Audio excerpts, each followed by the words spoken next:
Could the end of the dashboard, in fact, be the beginning of data democratization? Welcome to another top 5 data, AI, and analytics post of the week, where I give you a rundown of this week's most popular posts, and I filter what was hot and what was not in the world of data this week. As always, remember that if you click on the link down below here, you'll get access to my blog and all the resources I'm referring to here, nicely packaged in a set of slides that you could use, abuse, share with your colleagues to make you look smarter. In fact, before we get started, I want to thank all of you for engaging and being active throughout the week, commenting on the posts that matter to you, sending me articles, research that I might have missed this week, and for sharing and caring so much. Your engagement is important because it allows all of us to learn from each other. So thank you. Stay engaged, stay curious, stay data driven, and let's get started with what mattered this week. So this week, I think we saw Gartner's most consequential predictions in our space, I think. And let me read it to you.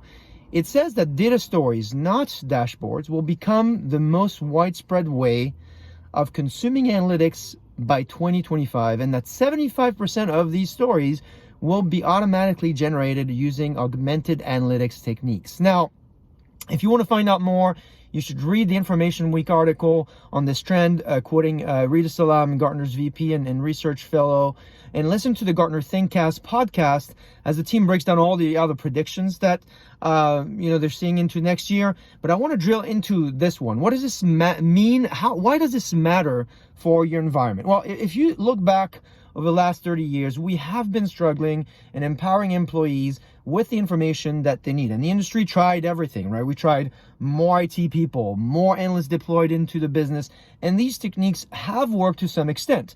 But I think we've discovered at least 3 things through the process. One is that decision-making is as emotional as it is logical. So that means that your data needs to talk to people. It needs to relate to their context. And remember, it needs to impact your audience, because the point of decision making is to actually enact the decision, enact the insights. And if you're just sharing information and you're not relating to people in a way that allows them to act on it, you won't get value, you won't get any impact.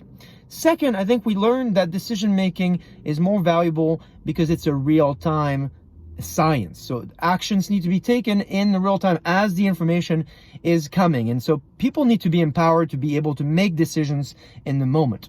And then third, I think we also learned that decisions are made by all employees, not just the people that are sitting in front of their desk looking at dashboards and manipulating information. So if you think about these 3 things, right? Emotional relationship, context, being able to make decisions in the moment, and being able to make decisions that are data-driven regardless your role and your qualifications, well, those are things that dashboards are not really well optimized for.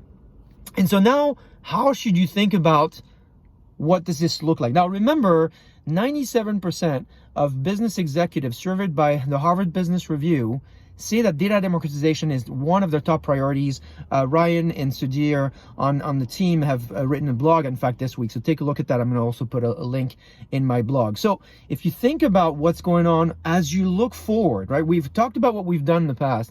As you look forward, you're at least going to see 3 key trends that are going to force you to think about your data and analytics environment differently. And these 3 trends have been named the 3 C's. What are they? One is cloud. We know now that cloud is just a given for deploying data analytics. It allows you to take advantage of infrastructure at large scale, take advantage of data wherever it is located. The second C is consumerization of analytics. Now, your analytics are no longer just pointed towards people that are business analysts whose job it is to analyze data. So you can't think about just distributing dashboards. You got to start thinking about building insights in the context of applications to people that are on the move, so they need it with mobile, and they also need different interfaces. They need to be able to use their voice. They need to be able to search. So the interaction between data and people is starting to change. And then the third one, which really kind of is justifying the second part of this Gartner prediction, is the conversions. The third C is the convergence of AI and BI. And by that, I mean, when you're now deploying analytics to people that might not be specialists, you need now augmentation. You need AI to augment the business intelligence process, but you also need the ability for these humans to be involved in making the algorithms better. And so you need to construct, if you will, a different interface for the data and for this people. Now, if you're not convinced of the power of AI inside your data democratization efforts, I'll invite you to take two highlights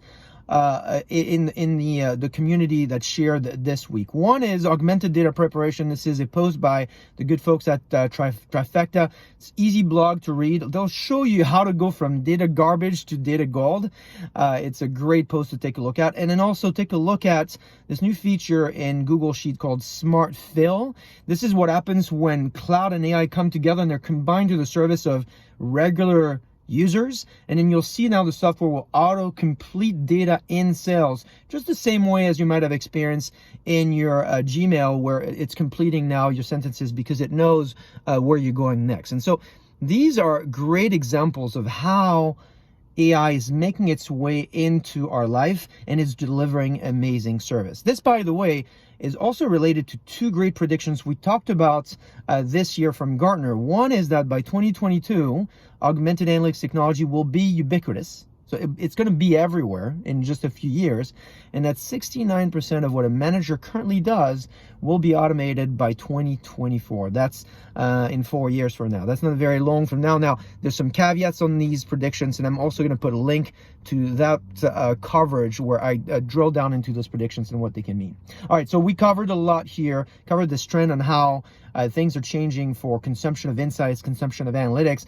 I want to leave you with one more example of that, and it's actually a shout out to my customer of the week, Ed, and his colleague Anna at the New York Times, and their work on something that's called algorithmic curation. What does that mean? Now, in the old days, think about the New York Times, like many newspapers, when they were delivered as a physical asset, we all had the same access to the same information, and we could decide to read articles and come across great articles that brought great value, and then sometimes maybe articles that didn't grab our attention.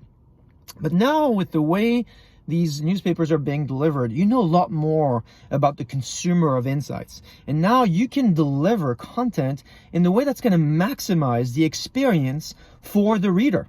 And because it understands the context, this idea of algorithmic curation, I think about it like, mass personalization. So now as a reader of the New York Times or the Wall Street Journal or any newspaper, I'm not reading the same newspaper as my neighbor or someone that maybe is in the same, same age, but maybe in a different location. So they talked a little bit about how they've been able to think through the distribution of insights, the distribution of content to their readers. And it's also a great way for them to deliver better value to their consumers. We're kind of doing a loop here, going back to consumer of insights and consumer of analytics. So great examples. I hope these resources are helpful to you so you can get your week started on a high. As always, let me know if I'm forgetting anything. Ping me, like, comment, share this with other folks, tag other folks in the community, and let's make sure that every week we start a great week by learning from each other. Thank you for listening to this all the way to the end. Have a great week, stay data driven, and I will talk to you next week.